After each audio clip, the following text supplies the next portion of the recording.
Hi, my name is Lloyd. I'm 34, married, and I have two kids. So my first exposure with Microsoft was way back 2014 when I was part of the Microsoft Answer Desk supporting any Windows related issues.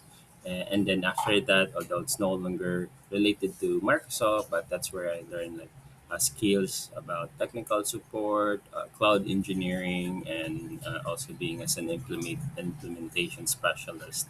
And then my most recent job where I really learn about automation and learn more about the Microsoft system is when I work for this recruitment company that places healthcare professional to the US.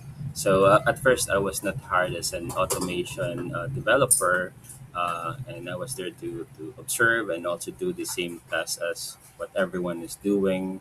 So we have this task that is very repetitive and I would say time consuming because one example of this is like collecting documents. We collect it from candidates, probably like around 1,000 or more candidates. So we're collecting all of those and we provide it back to the law firm that will file their petition. And at the same time, law firm will provide like an artifact which we need to provide it back to the candidate. So um, instead of accepting that manual process, so what I did is I created an automation that will allow that will allow the candidate to upload those documents through email, and then those documents will be collected automatically and saved in a SharePoint folder. That's one, and the other one is since we're receiving a lot of concern or question from this candidate, so what I did is I created the status tracker for this candidate just for them to receive like their latest immigration journey.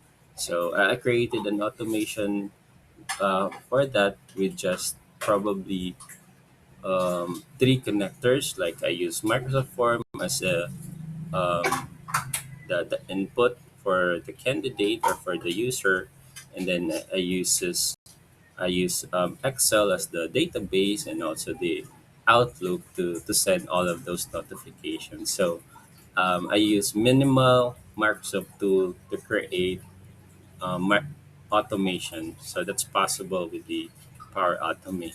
And then after that, I learn or I advance my learning to different fields until such point that the company decided to use Dynamics, and that's where I learned about the Power Platform. Like at first, I was not aware that Power Automate was part of the Power Platform environment, and then as I use Dynamics or the Power Apps, that's where I learned to create tables, attributes, and relationship, and all the things that I did with, let's say, in the Excel or in the PowerPoint, or I mean, Power Automate.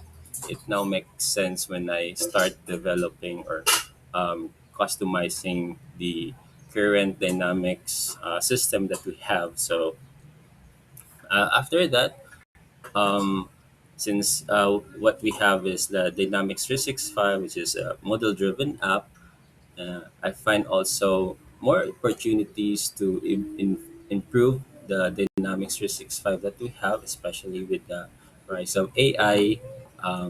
I leverage the new feature in model driven now, which is generative page. Because in generative page, you can already create dashboard, interactive UI, which your user can uh, use and make it a simple task. I mean, you can create workflows within the UI, or it could be just like a visibility of the numbers that they're working on. So instead of me creating in Power BI, I also have experience with the Power BI, but I don't like how or there's like a limitation for you to create dashboard in Power BI, especially if you want to do some drill downs and you want to you know m- make it part of your process. So it's hard to do that in Power BI. But with the generative page, it's different because it's part of your model driven app, and then you can do the same work on the same environment, let's say in your Dynamics 365. And then recently, I mean, also exploring the um, Copilot Studio where you can create agents, although I haven't deployed any agents yet as of now, but I created multiple agents already. And then it's just that it's a different subscription. You know, if you want to use an agent, it uses tokens or other credits, and um, maybe every time you use the agent, it uses those credits, and I think 25,000 credit will cost you $200. But of course, that's a good investment as well if you're using it in a way that you can replace maybe an employee that works for collecting documents. Instead of you paying them like around $500, paying the Copilot Studio is much cheaper. So yeah, I think that's my background with Microsoft and Microsoft ecosystem as a whole.